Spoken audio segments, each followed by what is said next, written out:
আসসালামু আলাইকুম। তো আজকে আমরা জানবো সেকেন্ড টাইম প্রিপারেশন কীভাবে নেওয়া যায় এবং সেকেন্ড টাইম কোথায় কোথায় আছে। ঠিক আছে, তো দেখা যাক কোথায় কোথায় আছে। তো সেকেন্ড টাইম এক্সাম আপনি সাস্টে দিতে পারবেন, জেএনইউতে দিতে পারবেন, বাট তারা হয়তো একটা আপডেট দিতে পারবেন কি না। তো এটা জেনারেলি তো দেওয়া যায়, ঠিক আছে। তো এটার আপডেটের অপেক্ষায় থাকতে হবে। আর জেএনইউ তো জেনারেলি দেওয়া যায়। আর দেখেন, তারপরে দেখেন যে কেইউ, হাস টু সিইউ, ঠিক আছে, এইসব জায়গায় কিন্তু আপনার দেওয়া যায়। কুমিল্লা বিশ্ববিদ্যালয়, কেইউ খুলনা বিশ্ববিদ্যালয়, ঠিক আছে। তারপরে দেখেন বিইউপিতে দেওয়া যায়, ঠিক আছে। বিইউপি যে জাহাঙ্গীরনগর ইউনিভার্সিটি, চট্টগ্রাম বিশ্ববিদ্যালয়, রাজশাহী বিশ্ববিদ্যালয়, এমআইএসটি, আইইউটি, ঠিক আছে। আর গুচ্ছের 19টার মধ্যে 18টা বিশ্ববিদ্যালয়ে দেওয়া যায়, যেমন জাস্ট আছে, ইসলামিক ইউনিভার্সিটি আছে, মাওলানা ভাসানী বিজ্ঞান ও প্রযুক্তি বিশ্ববিদ্যালয় আছে, পটুয়াখালী বিজ্ঞান ও প্রযুক্তি বিশ্ববিদ্যালয়, বরিশাল বিশ্ববিদ্যালয়, পিরোজপুর বিজ্ঞান ও প্রযুক্তি বিশ্ববিদ্যালয়, এবং বিভিন্ন বিশ্ববিদ্যালয় আছে, ঠিক আছে। তারপরে দেখেন যে কী আছে, দেখেন এক্সেপ্ট জিডিইউ, মানে আপনার গাজীপুর ডিজিটাল ইউনিভার্সিটি, এটা দেওয়া যায় না, ঠিক আছে। বা বাকিগুলো দেওয়া যায়, এটা আসন কম থাকে, দেওয়া যায় না। তো দেখেন, আর মেডিকেলে দিতে পারবেন আপনি সেকেন্ড টাইম, ডেন্টালও দিতে পারবেন, নার্সিংয়ে দিতে পারবেন, এএফএমসিতে দিতে পারবেন, নার্সিংয়ে কিন্তু সেকেন্ড টাইম দেওয়া যায়। তারপর নয়টা কৃষি বিশ্ববিদ্যালয় আছে, বাংলাদেশ এগ্রিকালচার ইউনিভার্সিটি, শেরে বাংলা কৃষি বিশ্ববিদ্যালয়, গাজীপুর কৃষি বিশ্ববিদ্যালয়, তারপর পটুয়াখালী বিজ্ঞান ও প্রযুক্তি বিশ্ববিদ্যালয়, ঠিক আছে। খুলনা কৃষি বিশ্ববিদ্যালয় আছে, আপনার চট্টগ্রামে আছে, ঠিক আছে, আপনার এলাকায় আছে, তো এই সব জায়গায়, সিলেটে আছে, ঠিক আছে। তো দেখেন, আর মেরিন একাডেমিতে দেওয়া যায়, সিলেট ইঞ্জিনিয়ারিং কলেজে দেওয়া যায়, ষষ্ঠ অধিভুক্ত, আর ন্যাশনাল ইউনিভার্সিটিতে দেওয়া যায়।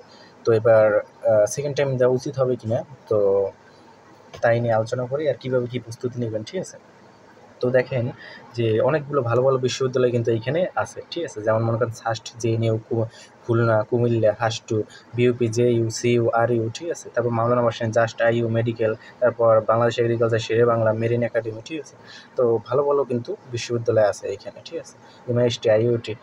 তো দেখেন, এখন আপনি যেহেতু কোথাও চান্স পাইনি, দেয়ালে তো পিঠ ঠেকে গেলে তখন তো আপনাকে সেকেন্ড টাইম দিতেই হবে। আর যদি কোথাও চান্স পেয়ে যান তাহলে তো ভালো। তো দেখেন, এই জন্য কী করবেন, তো দেখেন, প্রথমে আপনার কাছে এখন ইনাফ টাইম আছে, আপনাকে যথাযথভাবে প্রিপারেশন নিতে হবে, ঠিক আছে। তো কোনোভাবেই সময় লস করা যাবে না, আজকে থেকে শুরু করেন। বাট পড়াশোনা যখন শুরু করবেন, আপনি একদিনে 13 ঘন্টা পড়লেন, আরেকদিন পড়লেন না, এইভাবে করলে কিন্তু হবে না। আপনাকে কন্টিনিউয়াসলি পড়ে যেতে হবে, কন্টিনিউয়াসলি, ঠিক আছে, কন্টিনিউয়াসলি পড়ে যেতে হবে। রেগুলার ইমপ্রুভমেন্ট, ঠিক আছে, দৈনিক উন্নতি করতে হবে, ঠিক আছে। আপনার দৈনিক উন্নতি হচ্ছে কি না সেটা দেখতে হবে। আর ধৈর্য সবথেকে বেশি, আপনার চারিদিক থেকে চাপ আসবে, ধৈর্য ধরে আপনার জন্য সবথেকে গুরুত্বপূর্ণ। তারপরে গুছিয়ে পড়াশোনা করা, ঠিক আছে, যে কোনো কিছু গুছিয়ে, আপনার সব বইগুলো গুছিয়ে পড়াশোনা করা গুরুত্বপূর্ণ, ঠিক আছে। তারপরে রুটিন থাকতে হবে, আপনার একটা রুটিন মেনটেন করে চলতে হবে। তো আপনার কন্টিনিউয়াসলি পড়াশোনা চালিয়ে যেতে হবে, কোনো স্টপ করা যাবে না। তারপর দেখেন, তো ইম্পর্টেন্ট চ্যাপ্টারগুলো সম্পর্কে আপনার ধারণা থাকতে হবে, ঠিক আছে। তো ইম্পর্টেন্ট চ্যাপ্টারগুলো সম্পর্কে আপনার ধারণা থাকতে, তো আসেন যে একটা বিষয় যে আপনাকে কয়েক ধাপে পড়তে হবে। দেখেন, তো আচ্ছা, এটা শেষ করে নিই। দেখেন, ইম্পর্টেন্ট চ্যাপ্টারগুলো সম্পর্কে আপনার বেশি বেশি পড়তে হবে, বেশি বেশি চ্যাপ্টার সলভ করতে হবে, বেশি বেশি ওই চ্যাপ্টারগুলোর আপনার কোশ্চেন ব্যাংক থেকে সলভ করতে হবে, ঠিক আছে, ইম্পর্টেন্ট চ্যাপ্টারগুলো। তো দেখেন, হ্যান্ড ক্যালকুলেশনটা ভালো থাকতে হবে, শর্টকাট টেকনিকটা সম্পর্কে আপনার জানা থাকতে হবে।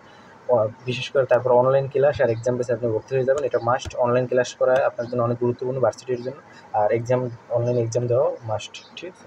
তো দেখেন, এই জন্য এসিএন আছে, তো এসিএস কোচিং সেন্টার আছে অনলাইন এক্সামের জন্য। তারপর শাহিন ভাইয়ের একটা কোচিং সেন্টার আছে, শাহিন 24, তো ওনার একটা কোচিং সেন্টার আছে।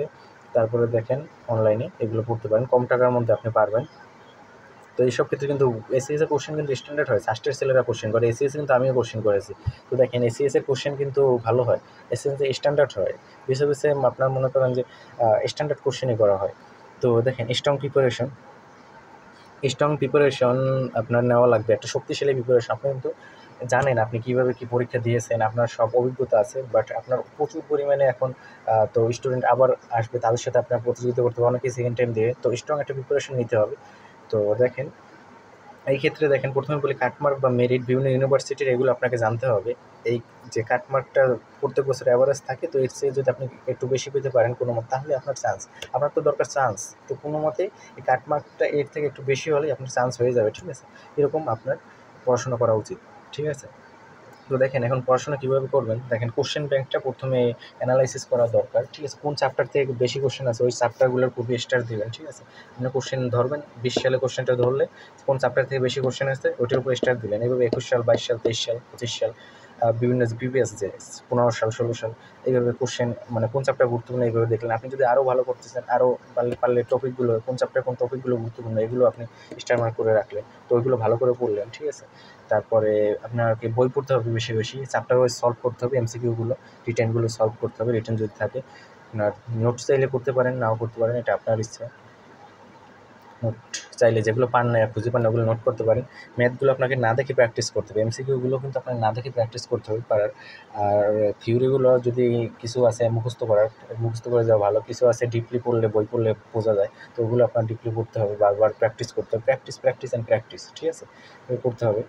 আর আপনার কিছু আছে থিওরি আছে মুখস্থ করা লাগবে। আর এক্সামের একটা টেকনিক আছে, এক্সামের কিছু টেকনিক আছে, যেরকম এক্সামে মনে করেন যে এক ভাই যে ঢাবিতে চান্স পেয়েছিল উনি করছিল কি আপনার এক্সামে কোশ্চেন দাগানোর সময় আপনার একটা একটা করে প্রথমে ফোটা ফোটা দিয়ে গেছিলো, যেগুলো আপনার পারেন কোশ্চেনগুলো, এতে দেখা যায় অনেক টাইম বেঁচে গেছিলো ওনার, পরে শেষে শুধু ওইগুলো ভরাট করে গেছিলো, এই আর কি।